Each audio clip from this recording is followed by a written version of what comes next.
gather round, because something incredible is about to happen. Something you won't believe. Something that will make your knees squeeze and your bladder splatter. That's right.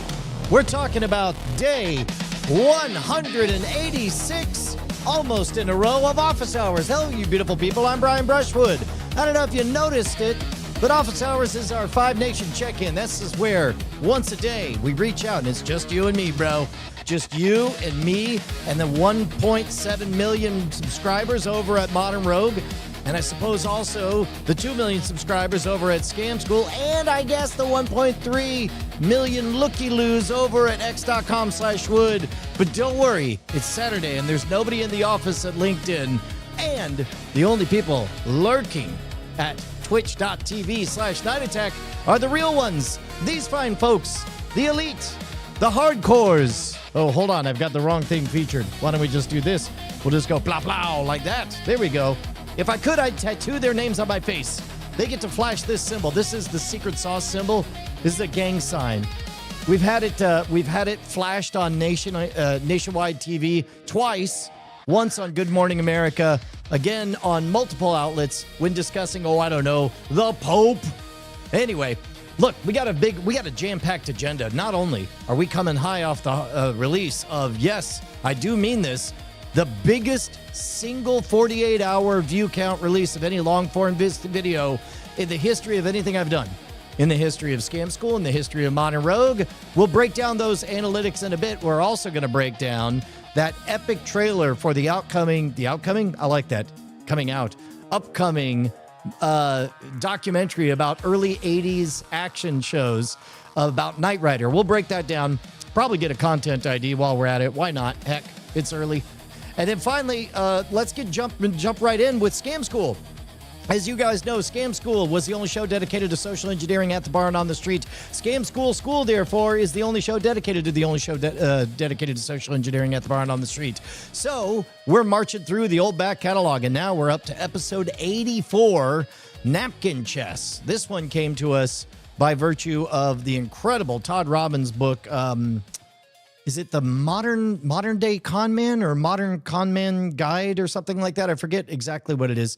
But I wrote him specifically to ask if we could include this. In fact, you know what? I'll go find the book while the episode plays. We're going to watch the episode in its entirety. You guys are going to post your questions. Then we're going to answer with behind the scenes incredible tall tales. This is episode 84, Napkin Chess. Here we go. This week on Scam School, an impromptu game. You can always win, unless you're completely stupid.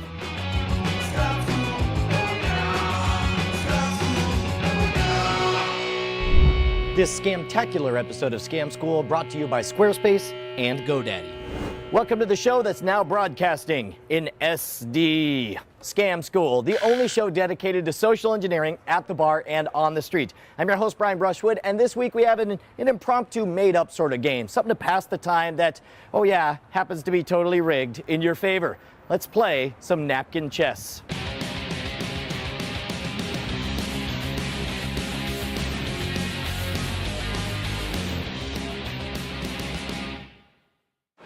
Hey, I'm Brian. What's your name? Rada. Nice to meet you. Rada, it's good to meet you. You ever make up just fun games at the bar? Total BS little things to pass the time? Usually drinking games. Drinking games? I like your style. Already off to a good match. All right, so the other day we were playing a game where you got to drop coins. I don't know if you have to drop them from a height. You have to set down coins, as many as you can, and you take turns on a napkin or any kind of square surface until finally it's so full that there's no place to place a coin without touching another coin or without going over the edge. So whoever's the last person who can't find a place to put the coin and ends up going over the edge or touching another coin, that's the person who loses. Okay. Fair enough? And do we chug a beer or what?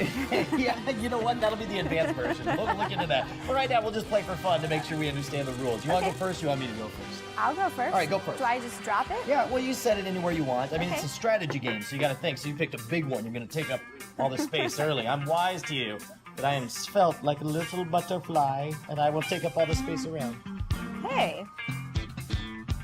Oh, another power play. All right, now you're actually touching there, which is a no-no. So you want to kind of give a little gap a little there. space. Yeah. Okay, gotcha. Because otherwise you end up kind of muscling them around, and the idea is once they're down, they're locked. You know what? I'm going to join you in the big kids club. There you go. Oh, I see now who's the butterfly. And I'll fill up that over there. And then I'll do that. Oh, you're see, David. I was close. You're I'm not- over the edge. I'm not. I say get in there a little bit. Get.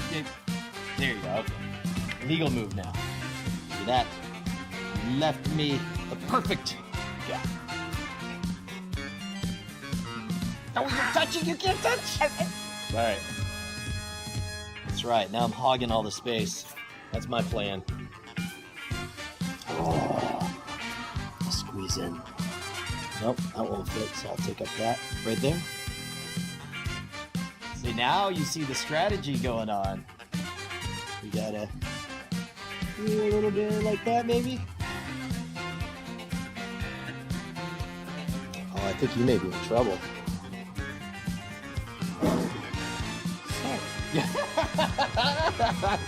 Honestly, I think I might have just won with that one. Here are all the dimes. Okay, here's the dime. Yeah, I don't think there's room for you to move. Because that one's over the edge. Oh, you are? You made it in! Oh, I hate you. Okay. Oh, I got nothing. Okay, now I'm the one who lost. All right, well done. Practice game to Rada. That was a practice? I said it was a practice at the beginning because I'll tell you, there's a secret way to play this game. What's great is you play this game 2 or 3 times in a row to get somebody's confidence up. And then you lay down the smack because there's a way that you can almost always, 100% of the time, win. And what I'll usually do, imagine we're playing, do a couple of practice rounds, especially if you won 2 out of 3 times, and all of a sudden I dropped, I'm pretty sure, maybe if I was really angry, I might say, dude, I'm gonna beat you this time. In fact, I'll bet you $10 to the price of a beer that I'll win the next one. Okay. It's like $10, right? You gonna take the bet? Absolutely. All right, well, we're gonna see how to win, but first we're gonna thank the sponsors who make Scam School possible. Now, before we show you how to cheat and win this game, we're going to check back with our All right, contest to let's find see the whether ultimate or domain not smack. this one What's a domain actually smack? has a Well, in good short, domain domains are smack. so Back in the day, what we were doing with ridiculously domain cheap smacks. that we want you to register them just to punk your friends. Well, yeah, And like to that that. extent, user John McClagan on Twitter decided to punk yours truly by registering IGotASchwoody.com and pointing it to me. I'm just glad he didn't draw a bulge in my pants. If you want to pull off your own domain smack, head on over Man, that was a good ad campaign because think about it. Not only were people for only $3 and whatever attempt to make Brian laugh, which checked a box for content creation, and it also checked a box for they quite literally were using the code, and so that looked good for GoDaddy as far as their investment goes. Before we learn the real work on this one, let's do a Scam School quick pop quiz. I'm Brian, by the way. What's your name? Adam. Adam. Take a look at the head of a penny and look very, very closely and tell me how many English letters are clearly printed on the head of a penny. In God We Trust is 5 plus 7, 12. Liberty 2. being 7, 19. 2006 being 21. Well, those are numbers. We're not going to count Arabic numerals, but the English letters. I thought I heard alphanumeric. Oh, you know what? We can go alphanumeric if that's how you want to roll. What's your final answer, sir? What did I say? You were up 17. to 19. You said 19, but that's, yeah. So is that your final answer? I will say yes. Now, you can even be a little bit tricky because if the coins are minted in Denver, there will be a D on there for Denver as well. So people That's will true. either give you a 19. I've seen a P, there's a Philly or Pittsburgh Some back kind of, in the look, there's a day. lot of letters in the alphabet. We don't need to go through them all. No, a lot of mints Right, in the treasury. Okay, that's fine too. The point is, people will either say 19 or 20, but believe it or not, the actual answer is 23. Because what everybody misses is the fact that very, very small, but clearly legible in the lower left-hand corner of the bust of Lincoln, you'll see the letters VDB that are the initials of the engraver. I see who 3 created dots it. for now, which You can't right now. leads me to You believe got- they're letters. You got to find a new penny. All right. If a brand new penny, they'll clearly It's be pretty able to read shiny. them. I think I see a V. I mean, I might not have guessed it, but But it's I'm hearing clearly you. on there. That's the a other quick way. two, I'm not vouching for. Just a right way now. to punk your friends. All right, I dig it. All right, guys, let's talk about Squarespace. By now, you know that everyone who's ever mattered in the history of the internet is switching over to Squarespace. Oh, yeah, that segment just sort of popped out of nowhere. You could tell that we just recorded as a bank. And then meanwhile, we walked past an ABC. We should have done the practice game, then revealed the scam, and then done the C block.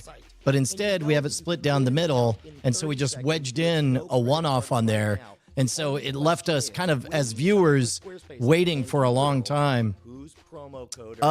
Also, James Cobalt, I defend Clearly Visible. I mean, if you could find a penny nowadays, you can see it. It is pretty clearly visible right there in front of everyone. Also, man, I wonder how Squarespace is doing in the face of the SaaS apocalypse. Here at Scam School.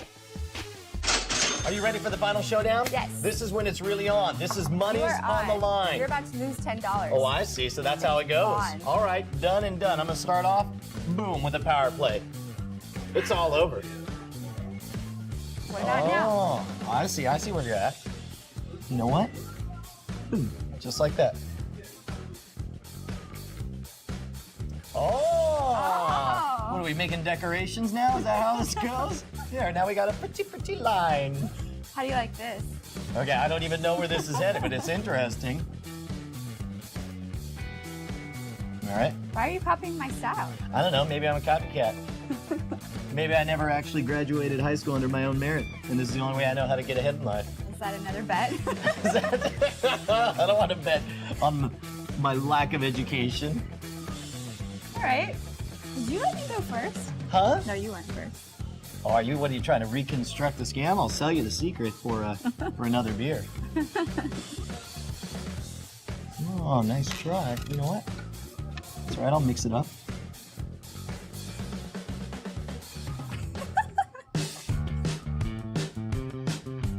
Oh, interesting.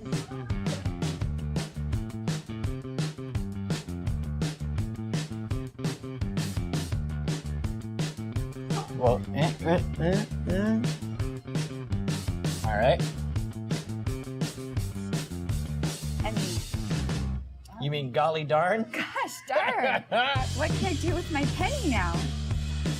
Think maybe. Yeah, I think that's the last move.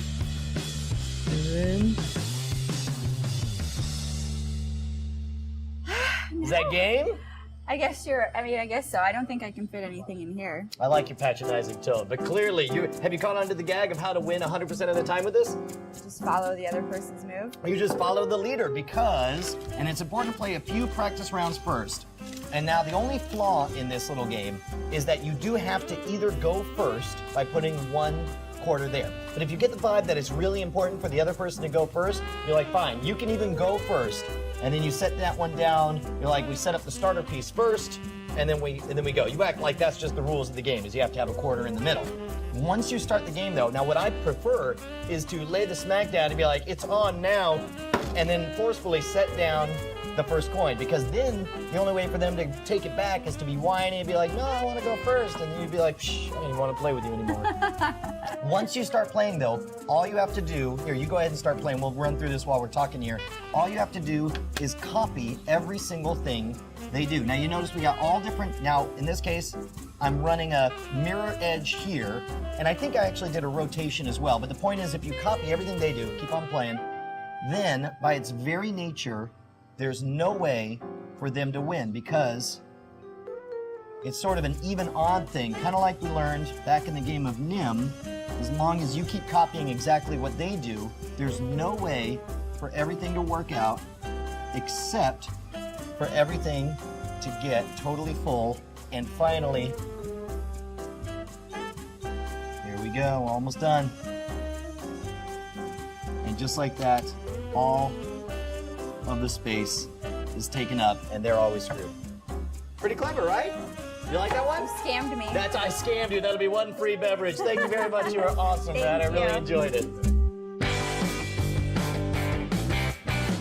One thing to remember when you're pulling Napkin Chess is that you've got to be very precise in the placement of your coins. So to that extent, two things. First of all, make sure to practice with a friend several times before you start playing for money. Second of all, if you want an extra edge to make sure everything lines up exactly right, pre-fold your napkin into quarters. This will give you a better placement on your coins.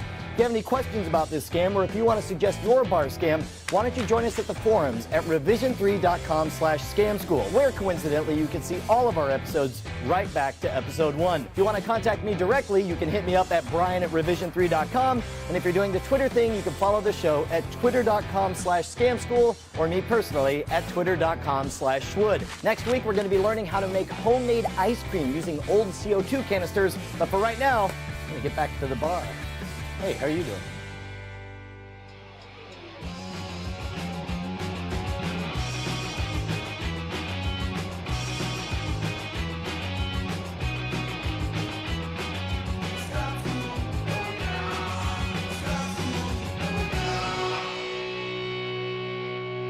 All right, gang. You know what it means. We're getting ready to place some bets. We're going to gamble on this business. Schwood! Whoa!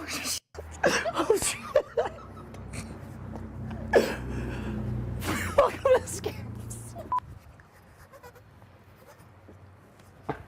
This week on Scam School. This week on Scam School, an impromptu game you can always win. I was afraid there was wetness there. Man! I'll tell you what was doing the heavy lifting back in the day. It was not just the hair, it was the medium shirts and also that sweet, sweet pole dancing. Good golly. Look at that guy. I'm coming for you, medium Brian. 6 more pounds and delts and quads and pecs. But I'll tell you what, man, when you weigh a lot less, you're able to fling your body around just like that stuff. But hey, if you're new here, here's a game we like to play. First of all, we are nearing the end of the original batched episodes. When all of these episodes first came out, when the channel was first opened, there was a batch of like 70 episodes that were just on there. Some of them later got discovered and became breakout hits. Others of them never got noticed. And so our game is to guess whether or not this was a breakout. This one has a lot going for it. It's a interesting puzzle game that we ain't seen before. Strong flirtatious vibes on this one. That was kind of weird to watch. But what we're going to do is we're going to place our bets on. We've seen breakouts go as high as 1.4 million views from an old back catalog one that got discovered, up to all the way down to, I think we had one that never made it past 4,500. So what you guys are going to do is you're going to head on over to guessattack.com, and you're going to place your bets. How many views do we think this episode got in the 17 years since it was originally posted? And so we'll go ahead. Let's review your answers. Here we go. Headed on over to guess, Guess, attack.com. There we go. Yeah. I'm not going to guess. I already know the answer. Coming in at 56,000, it's Magic 51. BioCow guess is 34,965. G. James B has 42,650. Argyle Gargoyle says 13,333. Flokunachi Filification says 45,182. Joey 666 says 34,000. Kean, all the way from Ireland, says 12,000. Matt York coming in at 20,000. Banturat has it pegged at a moderate breakout hit at 110,000. Kuros, I know it's Kuro Metariku. Haha, got there. Kuros is pooping. Yep. 38,000. Curtis Hoffman, 6956, says only 5,000, taking the under. Charles Rubach with a sensible 17,499. James Colbot, 9,001. It's over 9,000, technically. Russ Nastenberry says 25,000. Nose Big 98 says 50,000. Wahosh says 42,125. And Earth 56 coming in at 35,000. And the actual number of views is, let's make this nice and big. There we go. 35,433. 35,433. That's a bigger hit than I would have expected. Now, this one was posted on December 29th, 2009. So let me do this. We'll go to the DC TVpedia, DC for Diamond Club. Diamond Club TVpedia. Let's go all the way down and we'll see when this one was released. Because then, guys, I got to tell you, we're getting close to the part where the views start going real time on YouTube. And that, I'll tell you, that's going to be a weird time because that's a case when nobody was tending to the comments. The channel was just kind of feral at the time. Let's see.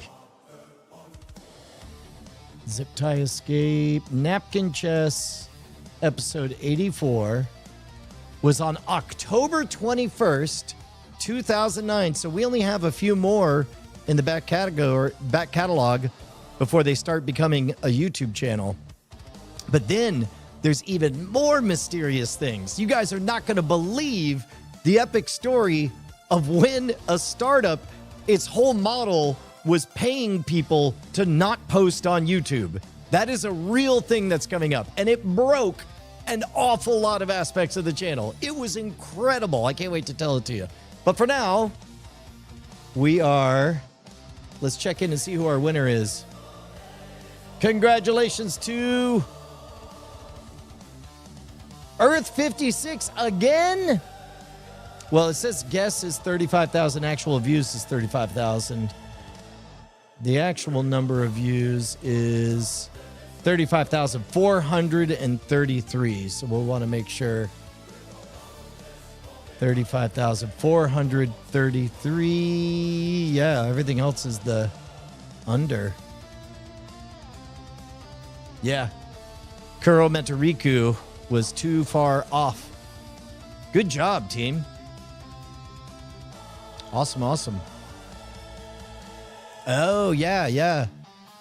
So, BioCow, that's great. So you have it set up through Nightbot where you're able to punch in can you update it once it goes? I'm curious. Yeah, BioCow was pinging the bot to update that. Oh, right on. Yeah, look at this. BioCow's on the case. Shouts out to BioCow, people. You want to talk about a master builder? Somebody who knows how to make stuff happen? How to make stuff and make stuff happen? You see this? See that Diamond Club symbol right there behind me? That's BioCow right there. I have a couple more of these. I got to figure out strategic places to place them.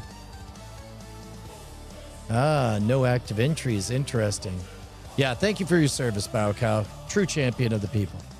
So I'll tell you what, let's keep this part a little bit short because we got a few things to discuss. But one of the things I love about YouTube is not only does it do the most amazing thing ever, which is it knows everything you ever watched all the way since you first started on it, but while you interact with all these videos, you're of course leaving little breadcrumbs out there. And very few, take it from me, the guy from hacking the system, that seems like an interesting vector to see what kind of communications can happen. So a thing we've been doing is been replying to these 17-year-old comments right here. So while you guys do that, or while I do that, I'm going to let you guys go nutty on the whiteboard. In fact, here, I'll give the... Oh, that's not right at all. There we go. I will post this whiteboard link again so you guys have it. Oh man, this is thank you so much for the kind words, Trent. There we go. Trent Holbrook. Damn, Brushwood, you came back swinging with views in the last couple of videos. Yeah, it's interesting. Whenever you do a bit of a lane change, it takes a while. You got to have, so in the circus arts, you've got what's going on inside the big top, and then you also have the outside talker. And oftentimes, you want to make sure that you know exactly what's going on the inside before you start banging the drum. Otherwise, you're going to mess everything up. And so we're like 10, 15 episodes into sort of what I see as the gentleman era of Modern Rogue, where we're getting a little bit more thinky, big picture-y. And it takes a while to build up that content. But I'll tell you what, here's the thing. Yeah, real quick, since we're talking about this. When you say came out swinging, that is not an underestimate. It says here, I asked, what is... There we go. What is the biggest 48-hour launch in the history of this channel? And the first one it came out with was the portable hotel lock one that blew to... That one was created by Matt York, who's in the chat right now. That one blew past 5 million views in the first 48 hours. But that's short form, right? And short form, not the same animal. So I said, what about for long form videos? For long form videos on the Modern Rogue, the strongest 48-hour launch goes to today's video. Or yesterday's, day before video. Isn't that great? Isn't that great? And then my favorite part about this is that, well, here, let's do this. I'll refresh this. So this is, and I've talked a little bit about this before, but let's go to the analytics in real time. Do this. We're going to filter for videos. So basically 3 years ago, when I noticed that YouTube was taking shorts very seriously, that kind of became where I put the bulk of my attention. I wanted to immerse myself in the raw feed and figure out how that game worked. And so our shorts game became strong, but during that time, long form games was not getting love. And so now I'm putting the efforts into long forms, and it's really satisfying. So what I'm doing is I'm checking the last 60 minutes is how I sort these. Here, we'll do this. This will be better. There we go. Okay. There we go. So what I do is I picture, imagine I'm either a longtime fan who the Modern Rogue has slipped off the algorithmic feed for a bit, or I'm a rando just starting for the first time.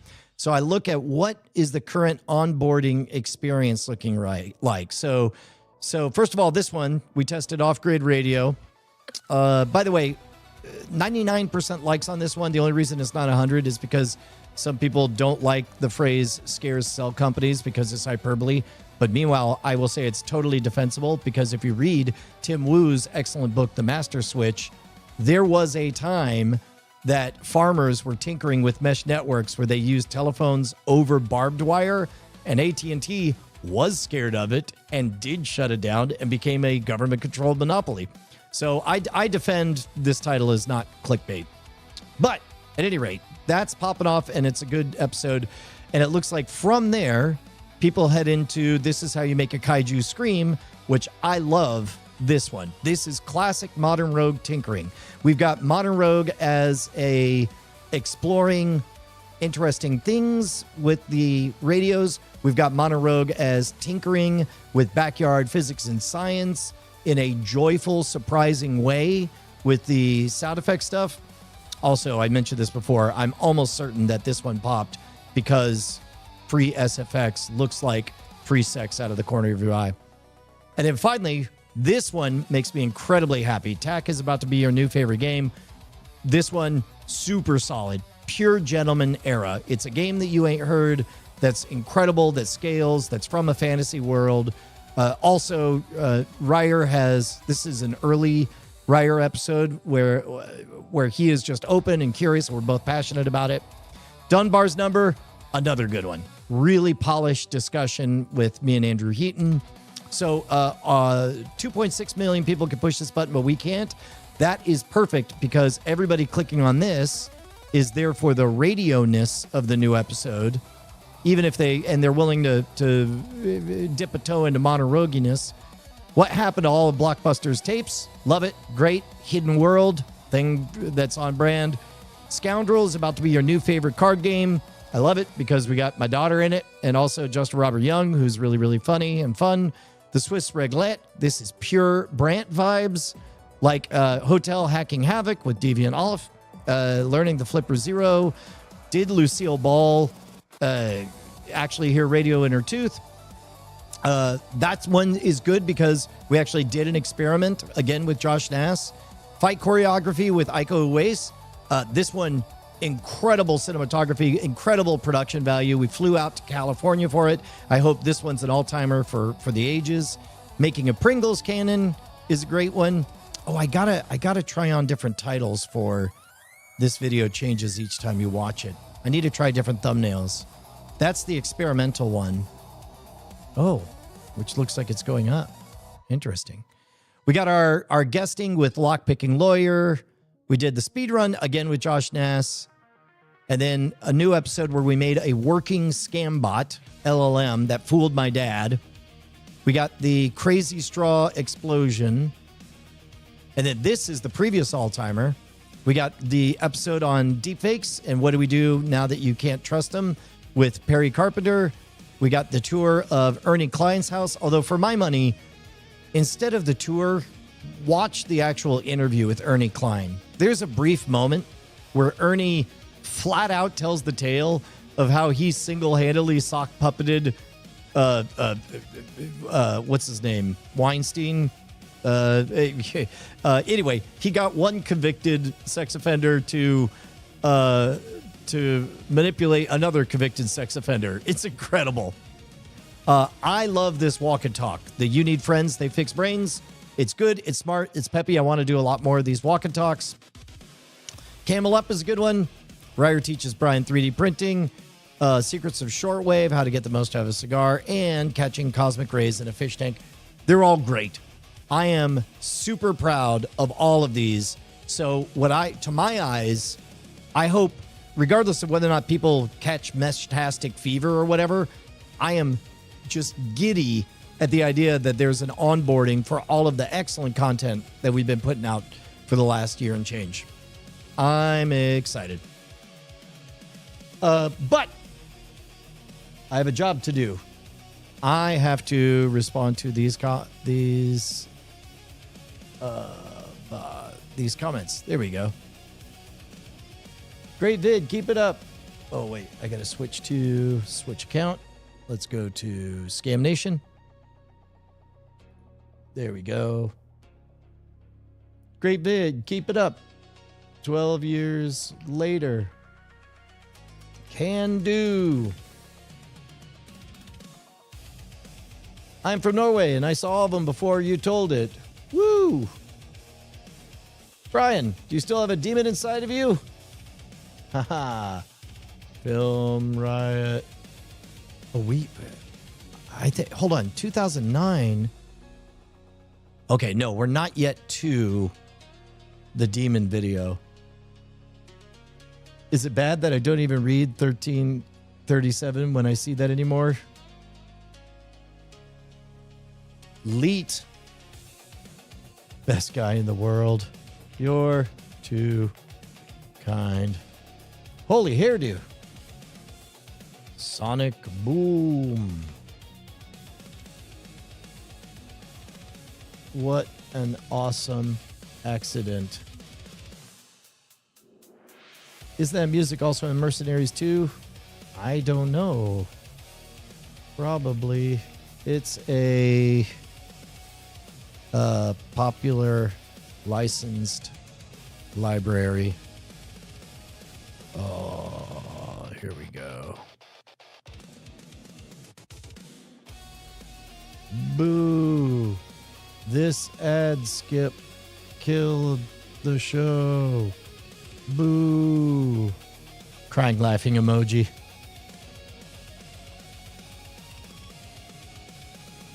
Reply. Okay. Leet. There we go. There we go. If you keep it symmetrical. Okay. Great, great, great. Everyone says 1337. That's great.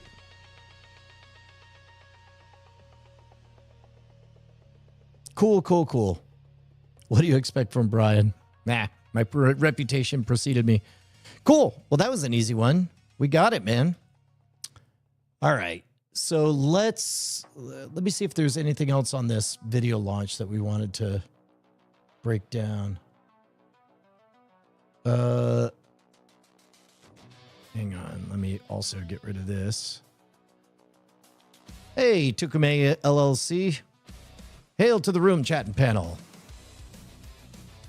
Take care, Magic 51. Oh, yeah. I only have like 9 minutes, so we're going to have to just kind of peek at the Knight Rider thing. Was yesterday's video a game? Oh, yeah. Yeah, you should definitely watch the Meshtastic video, James Cobalt. Yeah, let's go, let's go. Let's see. Who else? There we go. Monorogue, have you considered converting many of these to audiobooks? Add a little tin sound to it, make it an old radio show series. I love it. That'd be great. I love the tour of Ernie's house and your VHS neighbor. Yeah, right on, Charles. I appreciate that. Trent Holbrook says, I've been following since Rev 3 and seeing your views fluctuate, and for you to come back hard multiple times through YouTube and through many style changes has been very reassuring as a creative. Yeah, dude. Trent, I'm really happy to hear that. It's tempting to feel entitled at any point. And it's important that you never do that. The old children's parable book was popular in business circles called Who Moved My Cheese? And the whole parable boils down to two mice wake up every morning, run around the maze looking for cheese, and they find them. And then every day they both got up and they put their shoes on and they ran around. One day they woke up and there was a giant chunk of cheese right out in front. And the two mice, one mouse was like, whoa, this is great. And they both feasted and then they went to sleep. And then the next day, they woke up and the cheese was still there. And then one mouse was like, well, I'm going to put on my shoes and go running. The other one was like, why? There's cheese here. He's like, well, I mean, that's just what we do, right? He's like, I don't know. Seems like there's cheese here. Days pass, weeks pass. And then one day, the mouse who puts on his shoes wakes up and the other mouse says, who moved my cheese? And then he's like, sorry, guy. And he goes out, runs around, buys cheese. The other dude doesn't know where his shoes are, forgot how to run. It's important to develop the habit of being highly diversified in your artistic projects. I like to have 4 big swings at any time. I think about the Beatles, John, Paul, George, and Ringo. Like, if any one of them takes off, that's great, but that doesn't mean I let go of the other Beatles. Or let's say one of them falls off and goes to 0. Then I don't just give up and only have 3 projects. That means I have to slice off the dead weight and then find another one. And because everything changes perpetually, things ebb and flow, and then at any given times you're able to ride one of the projects or another. But I appreciate that feedback a lot, man. It's funny because the experience for a lot of folks is just like something they liked was there and then it vanished and they want to think it died or went away. But really, there's just a threshold of whether it's market demand, interest.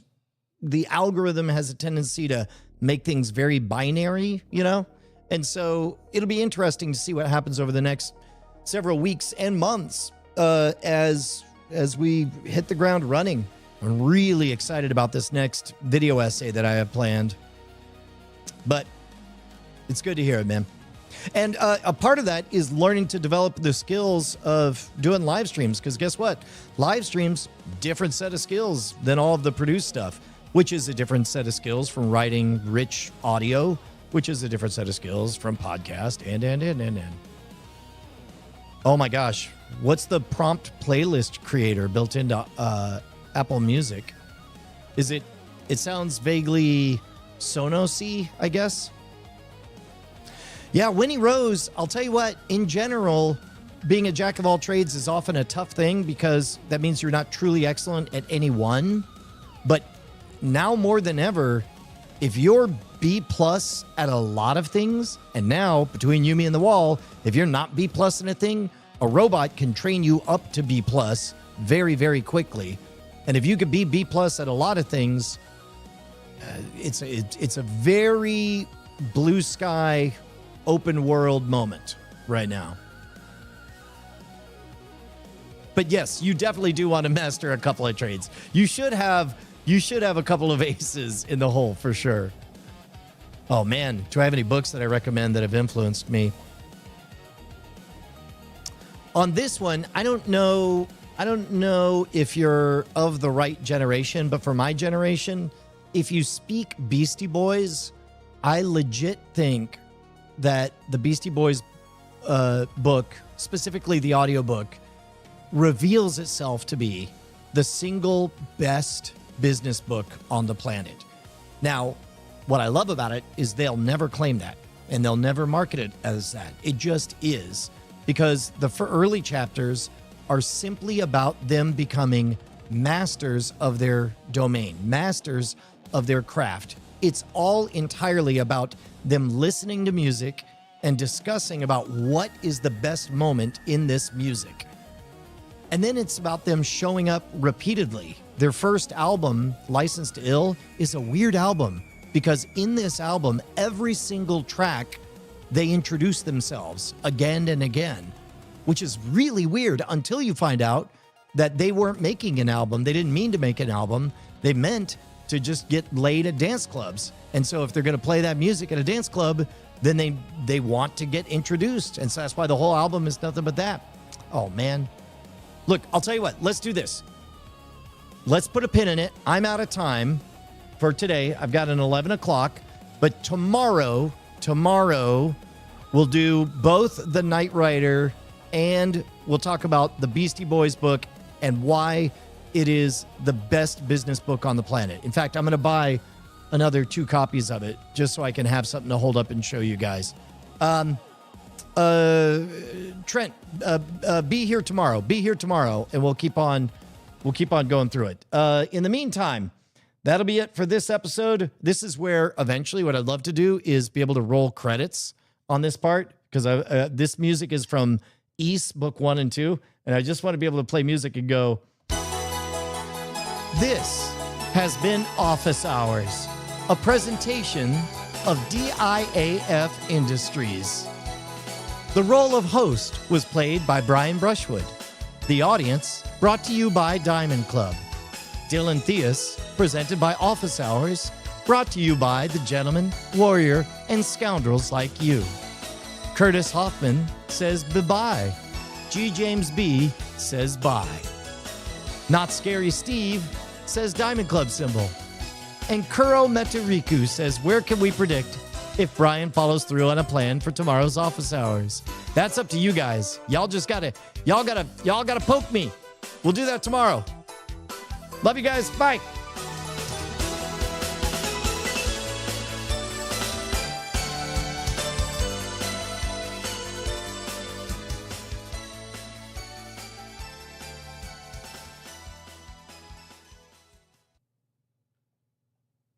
Diamond Club.